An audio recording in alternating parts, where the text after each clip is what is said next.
No hay mayor tiranía que la que se perpetra bajo el escudo de la ley y en nombre de la justicia. Montesquieu. Un saludo a todos, soy Camila López, integrante del grupo número 6, y a continuación vamos a presentar nuestro trabajo etnográfico de investigación titulado Relatos de vida de estudiantes entre 19 y 25 años de la Universidad Central del Ecuador, de la Facultad de Ciencias Psicológicas ante prácticas de abuso de autoridad, análisis de experiencias de violencia institucional y afectación de derechos, Quito, en el año 2026. Iniciamos con los antecedentes, que en el contexto internacional, el abuso de autoridad en la educación superior se manifiesta como un problema estructural. Según las estadísticas de la Universidad de Sevilla, España, entre el 60 y 90% de las víctimas de abuso de poder deciden no denunciar por miedo a represalias profesionales. En el contexto latinoamericano, el abuso de autoridad ocurre bajo el contexto de una crisis política y económica global. Se puede evidenciar en las investigaciones regionales de la carrera de medicina que hasta un 85% de los estudiantes reportan haber sufrido algún tipo de maltrato a lo largo de su formación. El 31% de los incidentes se identifica directamente como abuso de autoridad y el 17.3% manifiesta abiertamente que no denuncia por temor a las consecuencias en su contra. En Ecuador, la Constitución y la LOES tienen leyes que supuestamente garantizan un 100% de protección teórica al estudiante, y supuestamente, ya que en la práctica cotidiana la mayoría de los afectados decide asimilar el abuso como una estrategia de supervivencia en lugar de denunciar, y los pocos casos que sí se denuncian no se visibilizan porque los canales institucionales se perciben como ineficaces.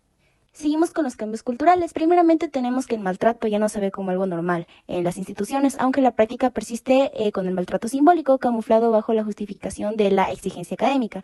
Tenemos que hay una mayor ciudadanía estudiantil activa y que la autoridad por competencia ética, según el artículo 83, numeral 12 de la Constitución, redefine la legitimidad del docente. Quiere decir que su autoridad ya no se valida solo por su cargo o su jerarquía vertical, sino que por su comportamiento ético, respetuoso y justo dentro del aula. Seguimos con el planteamiento del problema. Nuestro problema central es que la investigación actual describe el abuso de autoridad de forma abstracta, excluye los testimonios directos en primera persona de los estudiantes, y esta omisión metodológica invisibiliza el impacto emocional y la dimensión subjetiva del problema, reproduciendo a nivel académico el mismo silencio y subordinación que las víctimas sufren en la vida universitaria. En las debilidades de la investigación tenemos que existe un vacío metodológico que excluye los testimonios directos en primera persona de los estudiantes y solo se limita al análisis documental y teórico. En el valor teórico de esta investigación es que aporta un enfoque psicosocial y cualitativo que recupera las voces de los estudiantes con los relatos de vida para así comprender esta interrelación que existe con las estructuras jerárquicas sociales y las relaciones de dependencia y los significados que estos jóvenes otorgan a estas vivencias. En la relevancia social tenemos que al visibilizar este sufrimiento y romper el silencio estructural, el estudio valida la experiencia estudiantil frente a la normalización del maltrato y busca mitigar efectos psicológicos graves como la ansiedad, la indefensión, y promueve entornos académicos más justos y seguros para los estudiantes. Nuestra pregunta de investigación es: ¿cómo interpretan y significan los estudiantes entre 19 y 25 años de la Universidad Central del Ecuador las experiencias de violencia institucional y abuso de autoridad vividas a lo largo de su trayectoria universitaria? ¿Y de qué manera estas inciden en su bienestar psicosocial y en su desarrollo académico? Como objetivo general, tenemos que comprender las experiencias de violencia institucional y afectación de derechos a través de los relatos de vida de los estudiantes entre 19 y 25 años de la Universidad Central del Ecuador en Quito, con el fin de visibilizar el impacto de las prácticas de abuso de autoridad en su bienestar psicosocial y en su trayectoria académica. Como objetivos específicos tenemos identificar las principales manifestaciones y dinámicas de abuso de autoridad, reconstruir las experiencias de vida de los estudiantes a partir de sus relatos, analizar los efectos emocionales, académicos y sociales de la violencia institucional y caracterizar los mecanismos formales e informales de respuesta, resistencia y denuncia de los estudiantes. Seguimos con la metodología. Nuestro enfoque es cualitativo e interpretativo, con un diseño etnográfico de teoría fundamentada con análisis inductivo. En la temporalidad del año 2026, ya que estamos abordando cambios normativos, culturales y tecnológicos. El lugar de desarrollo es la ciudad de Quito, de la Facultad de Ciencias Psicológicas de la Universidad Central del Ecuador.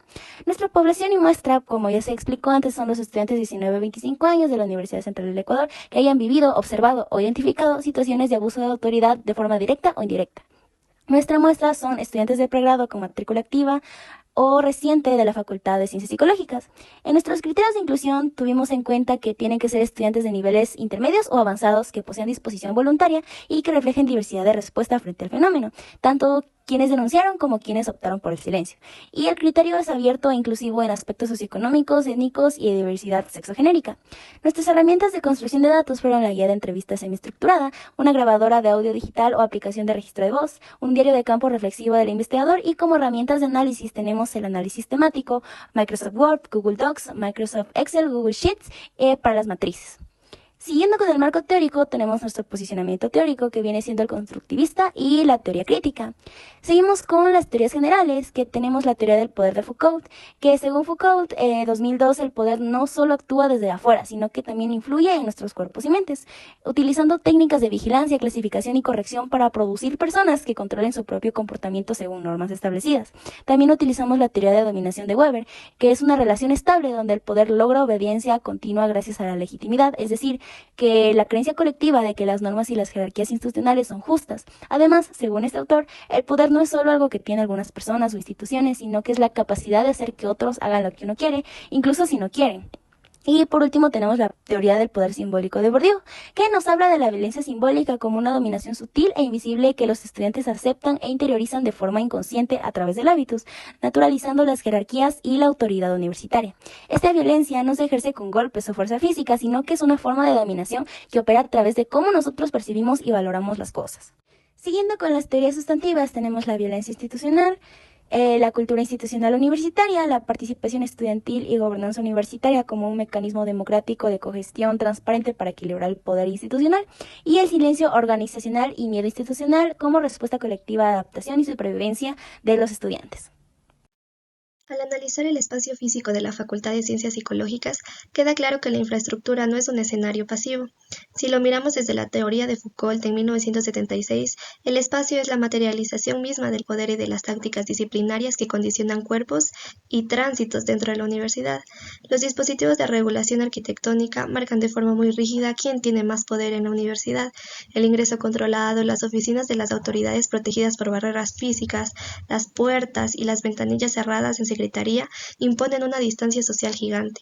Esta simetría se vuelve muy evidente en el campo cuando contrastamos la solidez de esos despachos con la precariedad de las aulas prefabricadas que los propios estudiantes suelen llamar gallineros o covachas.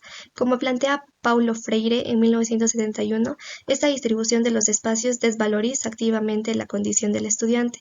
Además, el poder no solo se ejerce controlando el espacio, sino también abandonándolo. El deterioro crónico de los baños, los laboratorios vacíos y la clausura del bar institucional, que terminó convirtiendo en una bodega de archivos inerte, reflejan un descuido muy marcado por parte de la institución. Si observamos la figura 9, podemos notar que las paredes deterioradas que se muestran aquí no constituyen meramente un descuido estético o una simple falta de mantenimiento, sino que funcionan como una manifestación física y tangible de la violencia institucional. Este abandono material opera como un mecanismo silencioso de disciplina que determina por normalizar la precariedad en la experiencia cotidiana del estudiantado. Al desatender el espacio público de la universidad, la institución ejerce una forma de invalidación simbólica que de alguna manera fomenta la espiral del silencio planteada por Noel en 1993. Cuando el estudiante percibe de manera constante que las quejas sobre su propio entorno son ignoradas, opta por callar ante una estructura que no reconoce sus necesidades básicas e inhibe la crítica necesaria para generar un verdadero cambio. Por otro lado, en la figura 14 nos encontramos con las oficinas de bienestar estudiantil. Aunque este espacio representa el intento institucional por atender la salud mental y las necesidades emocionales del estudiantado, su propia configuración arquitectónica devela serias tensiones sobre su alcance real. La presencia de rejas metálicas y puertas cerradas en los consultorios contradice abiertamente la noción de acogida, operando como un mensaje no verbal que invita implícitamente a no pasar, y transformando lo que debería ser un refugio de cuidado en un entorno hermético, inaccesible y restrictivo. Desde una perspectiva sociológica, si bien estos espacios pretenden funcionar como mecanismos formales de contención ante las tensiones del entorno académico, tal como lo planteaba Durkheim en 1989, este blindaje físico denota más bien control y sospecha, anulando casi por completo la confianza necesaria en contextos que ya están cruzados por el miedo o el silenciamiento institucional. Asimismo, bajo el enfoque del interaccionismo simbólico inspirado en Med, la sala de espera y los consultorios adquieren significados que trascienden su función física, oscilando entre el apoyo y la vulnerabilidad según la experiencia previa de cada sujeto.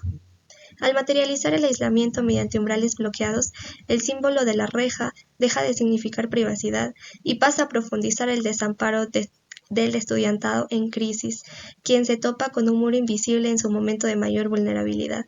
En conclusión, la figura 14 nos evidencia la urgencia de transformar no solo la infraestructura de la facultad, sino la accesibilidad y la calidez real de estos servicios dentro de la comunidad universitaria.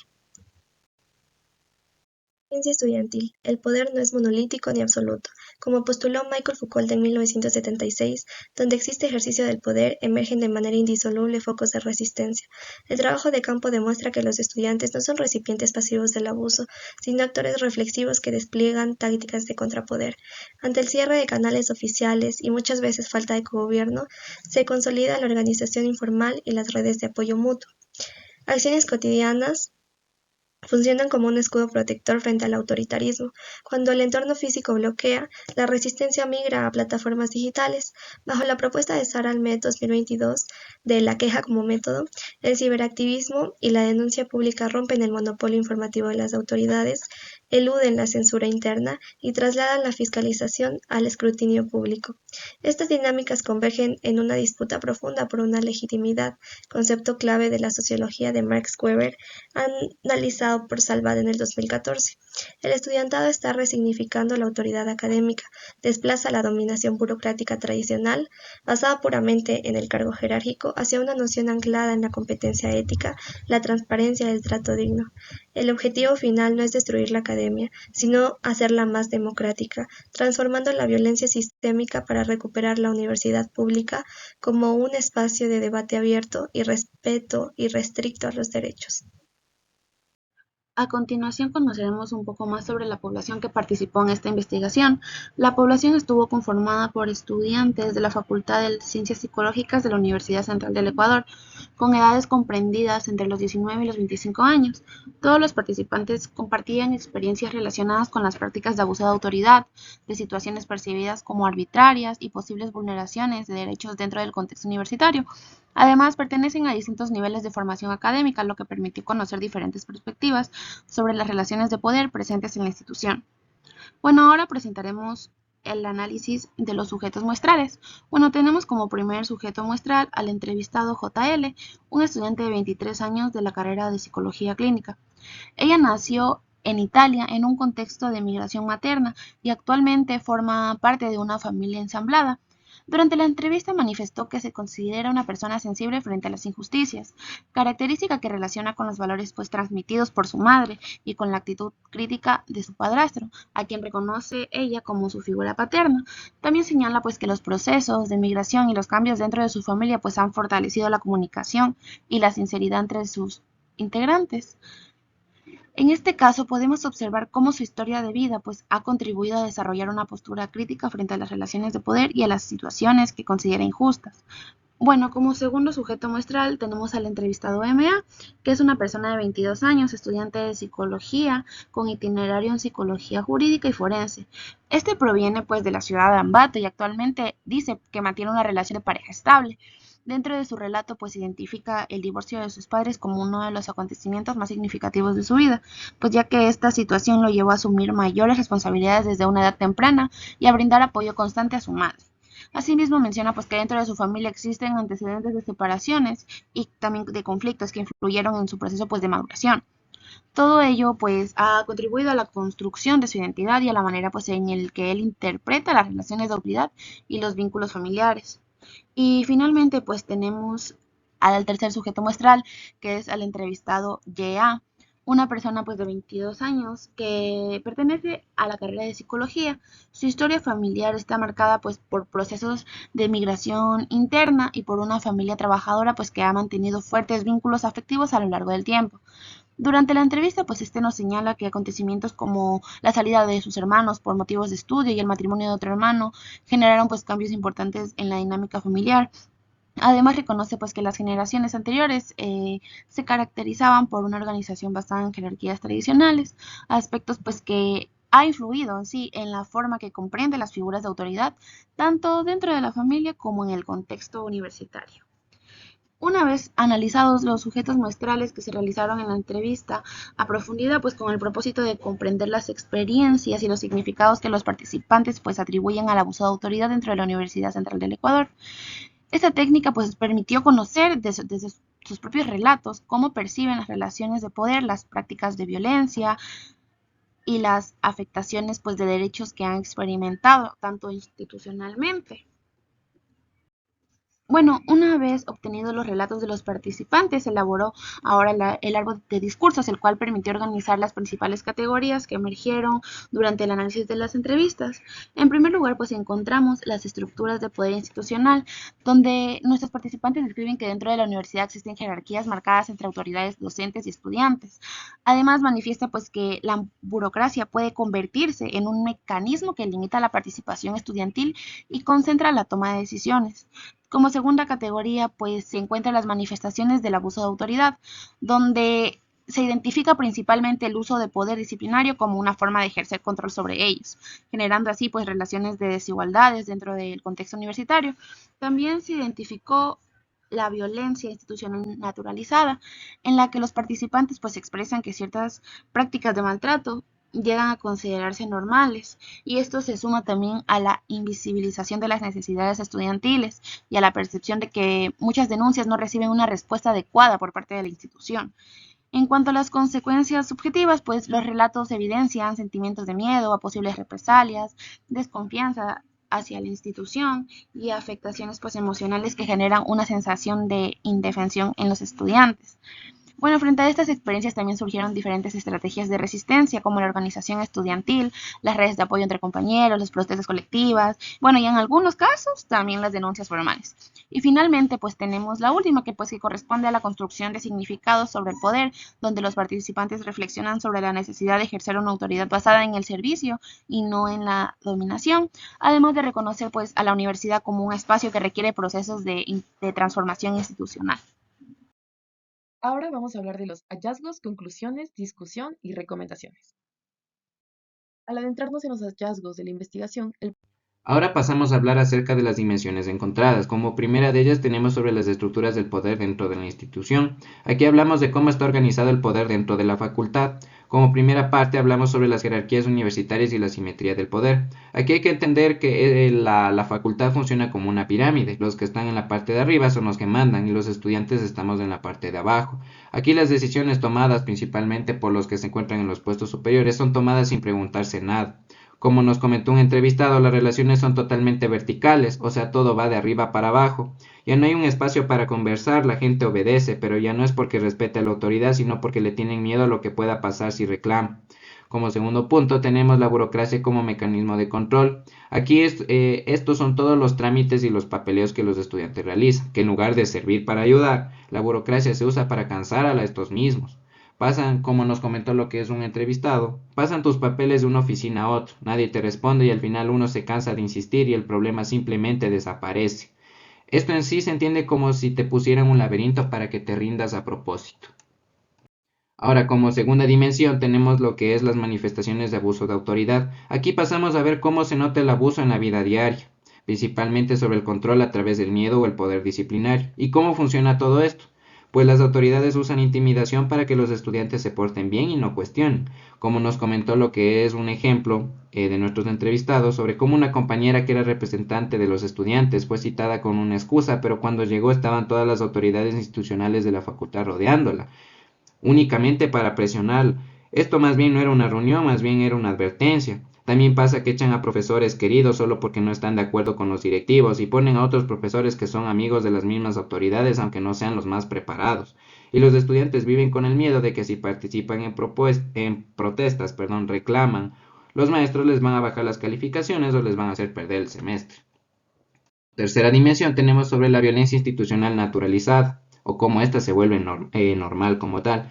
Como primera parte nos habla sobre la normalización del maltrato. Los estudiantes cuentan que el trato autoritario, las decisiones sin explicación y las relaciones de poder tan marcadas ya no son vistas como algo extraño, sino como parte del funcionamiento diario de la facultad. Como nos expresó un entrevistado, es algo que ya está sistematizado dentro de la facultad y muchas personas lo asumen como si fuera normal. Eso es exactamente lo que Berger y Luckman llaman como institucionalización, donde las prácticas se repiten tanto que se vuelven una realidad objetiva incuestionable. Ya no te preguntas si eso está bien, simplemente asumes de que así son las cosas como tal. Como segunda parte tenemos la invisibilización de las necesidades estudiantiles. Las autoridades toman decisiones priorizando criterios políticos o administrativos, pero no miran que los estudiantes realmente necesitan. Un ejemplo que nos proporcionó principalmente en nuestros entrevistados es de una compañera con problemas de movilidad. A pesar de que existían oficios explicando su situación, les seguían asignando aulas en pisos altos o en edificios lejanos. Simplemente no la tomaban en cuenta. Esto es lo que Galtung llamó como violencia estructural. No es como un golpe directo, es una forma de organización que excluye a ciertas personas porque el sistema no está diseñado para ellas. Como tercera parte acerca del silencio institucional y la deslegitimización de las denuncias, los estudiantes mandan cartas, correos, oficios, solicitan reuniones y la universidad no responde. Como nos expresó un entrevistado, era como si nuestra voz simplemente no existiera dentro de la facultad. Este silencio no es pasividad, es un mecanismo de poder muy efectivo. Cuando las quejas no tienen respuesta, se aprende que denunciar no sirve para nada, y esto es lo que busca la institución, desgastar a quien cuestiona. Como cuarta dimensión tenemos sobre las consecuencias objetivas dentro de los estudiantes. Se habla sobre el miedo a represalias y la autocensura. Muchos estudiantes prefieren callarse antes de expresar una opinión crítica. Tienen miedo de que un profesor les baje la nota o les haga perder el semestre por haber participado en una protesta o por haberse quejado por algo. Como nos comentó lo que es un entrevistado, muchos compañeros preferían no decir nada porque simplemente estaba el miedo. Foucault explica de que el poder más efectivo no es el que te castiga, sino el que te hace castigarte a ti mismo. Cuando los estudiantes deciden callar por miedo, la institución ya ganó, sin necesidad de haber movido un dedo como tal. Ahora, como segunda parte sobre la desconfianza institucional, cuando se viven experiencias repetidas de injusticia, de promesas incumplidas y la falta de respuestas, la confianza se desvanece, como nos comentó un entrevistado. Uno ya sabía que presentar una denuncia o pedir una reunión era perder el tiempo, porque al final todo terminaba protegiendo a las mismas autoridades. Weber decía que la autoridad se sostiene sobre la legitimidad, es decir, sobre la creencia de que las decisiones son justas. Cuando esa creencia se rompe, la autoridad pierde su base, pues por esto que los estudiantes ya no ven a las autoridades como representantes legítimos, sino como un obstáculo más. Ahora, como tercera parte, nos habla sobre la afección emocional y la sensación de indefensión. Esto va más allá del miedo o la desconfianza, es una sensación profunda de impotencia, como nos expresó un entrevistado. Después de tantas reuniones, tantos oficios, tantos intentos, uno termina sintiendo de que haga lo que haga, nada va a cambiar. Esta es una frase muy fuerte porque refleja un estado de agotamiento y frustración. Cuando sientes que el sistema es un muro en el cual no se puede mover, la motivación se desploma. No es solo tristeza, es una sensación de estar atrapado, y eso a largo plazo desgasta profundamente a las personas. Como quinta dimensión tenemos sobre las estrategias de resistencia. Como primera parte acerca de la organización estudiantil y las redes de apoyo, nos habla sobre cómo los canales institucionales generalmente pasan cerrados. Los estudiantes crean los suyos propios. Se pasan información, se aconsejan, se acompañan. Como nos comentó lo que es en uno de nuestros entrevistados, entre nosotros nos ayudamos porque sabíamos que solos era muy difícil. Estas redes no solo son un apoyo emocional, son una forma de contrarrestar el aislamiento que produce la dominación. Acerca de la resistencia cotidiana y la protesta colectiva, no toda resistencia se basa en una marcha con carteles. También hay acciones del día a día, como hacer preguntas incómodas, solicitar información por escrito, generar espacios de diálogo entre los estudiantes, etc. Y cuando el problema crece y afecta a todos, ahí sí es necesario principalmente la marcha como tal, como nos expresó lo que es uno de nuestros entrevistados. Ya no era solamente un problema personal, veíamos que cada decisión afectaba a todos los estudiantes y alguien tenía que hacer algo. Ahora, sobre las denuncias formales, aunque muchos estudiantes no confiaban en el sistema, a veces deciden usarlo. Presentan quejas por escrito, exigen respuestas formales y curiosamente en algunos casos esto funciona, como nos expresó uno de nuestros entrevistados. Presentamos la denuncia porque las notas estaban mal calculadas, solo cuando hubo un documento formal aceptaron revisar el caso. Esta es una herramienta de doble filo, les exige a los estudiantes un desgaste burocrático enorme, pero a veces es la única manera de que la institución reaccione. Para finalizar, vamos a hablar sobre la última dimensión, sobre los significados que los estudiantes le dan al poder. Como primera parte es la diferencia entre la autoridad como servicio y autoridad como dominación. Aquí los estudiantes no tienen problema con que hayan autoridades, entienden que se necesitan reglas para que todo funcione, pero sí cuestionan sobre cómo se ejerce ese poder. Como nos expresó uno de nuestros entrevistados, uno espera que las autoridades estén para solucionar problemas, no para convertirse en el principal problema que tiene la facultad. Aquí hay una crítica muy clara. La autoridad pierde su sentido cuando en lugar de facilitar las cosas se convierte en un obstáculo. Sobre la universidad como un espacio de disputa, nos habla sobre cómo los estudiantes saben que la universidad no es un espacio neutral. Detrás de los horarios, los profesores y los recursos hay una lucha constante por el poder. Como nos expresó uno de nuestros entrevistados, aquí no solamente se pelea por horarios, profesores. Al final lo que está en juego es qué universidad se quiere tener. Esto es una visión muy madura, no están peleando solo por un cambio pequeño, están peleando por un modelo de universidad que se quiere construir entre todos.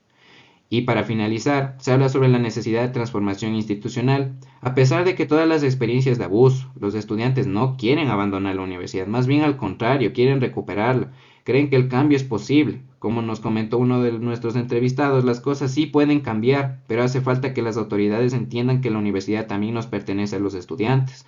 Esta es una parte muy esperanzadora. No están pidiendo destruir la institución, más bien están pidiendo democratizarla, hacerla más participativa, más justa y más humana. Primer hito que debemos visibilizar es la profunda normalización de la violencia institucional. A través de los relatos de vida, descubrimos que el abuso de autoridad y las prácticas de dominación o silenciamiento no son eventos aislados ni fortuitos. Lamentablemente forman parte de la cultura universitaria diaria, al punto que los estudiantes terminan asimilándolas como algo común y necesario para poder avanzar en su carrera. Ahora bien, con la distribución desigual del poder, los estudiantes perciben una estructura jerárquica rígida que los coloca en una posición inferior, donde las decisiones institucionales se toman a puerta cerrada y se van a imponer de manera arbitraria, dejándolos completamente sin voz y sin voto. En la vida cotidiana, esto se traduce en dinámicas de control basadas en amenazas, intimidaciones explícitas y una pesada burocracia que actúa como un mecanismo disciplinario para poder frenar cualquier intento de queja por parte de los estudiantes. El impacto psicosocial de este entorno es totalmente alarmante porque genera miedo, ansiedad crónica y una sensación de desprotección que va a dañar la salud mental y anular cualquier tipo de motivación académica que exista. Sin embargo, en las prácticas de resistencia, el estudiante no es un sujeto puramente pasivo. Los estudiantes responden creando prácticas de resistencia informales, como colectivos de apoyo, movilizaciones o el uso del silencio estratégico como una herramienta de autoprotección. Ahora bien, pasando al bloque de las conclusiones, el primer objetivo que tenemos es comprender las experiencias de violencia institucional y afectaciones de derechos a través de los relatos de vida de los estudiantes. Aquí concluimos que la violencia en la facultad es un problema tanto estructural como simbólico. Es estructural porque las jerarquías y los reglamentos están diseñados para limitar el poder del alumno, y es simbólica porque opera de forma invisible a través de actitudes y sobre todo una manera que podemos visibilizar es en la infraestructura de la facultad. El espacio físico no es algo neutral. Cuando un estudiante requiere hablar con un docente o realizar un trámite administrativo, se enfrenta a oficinas cerradas o muy separadas. Un ejemplo de esto puede ser la manera que trabaja la secretaría con los horarios que manejan ya que son algo irregulares. Esta arquitectura es una barrera material hecha para recordar el lugar de inferioridad del alumno, desgastando su bienestar psicosocial y forzándolo a aceptar la dominación para poder sobrevivir académicamente. El segundo con el que nos encontramos es identificar las principales manifestaciones de abuso de autoridad percibidas por los estudiantes. Aquí las dinámicas de control se ejecutan de manera primordial mediante castigos académicos y trabas en los procedimientos administrativos. Esta realidad la triangulamos con la teoría de Michel Foucault, quien explica que el poder funciona como una red institucional que crea mecanismos de vigilancia y disciplinamiento sobre los cuerpos. Asimismo, nuestros resultados muestran una tensión con lo planteado con Max Weber. Al ejercer la autoridad de manera arbitraria y sin buscar el servicio comunitario, las prácticas pierden su legitimidad, transformando la autoridad en una pura dominación no reconocida por los estudiantes. El tercero nos habla de reconstruir las experiencias de vida de los estudiantes a partir de sus relatos. Los relatos evidencian cómo el abuso continuo y la vulneración de derechos alteran a largo plazo la noción de justicia y el sentido de pertenencia del alumnado. Triangulamos este hallazgo con Alfred Stucht, quien defiende que las experiencias personales y subjetivas son fundamentales para comprender cómo opera el poder en la vida. Además, siguiendo a Berger y Luckmann, justificamos que la socialización dentro de este entorno hostil termina moldeando y transformando la realidad interna del estudiante, enseñándole a internalizar las expectativas del opresor y relacionarse con los superiores desde el temor. Como cuarto tenemos analizar los efectos que la violencia institucional genera en la subjetividad y en la permanencia universitaria. Las consecuencias directas de la violencia institucional son el miedo, la frustración y la decepción o desconexión del estudiante con su entorno.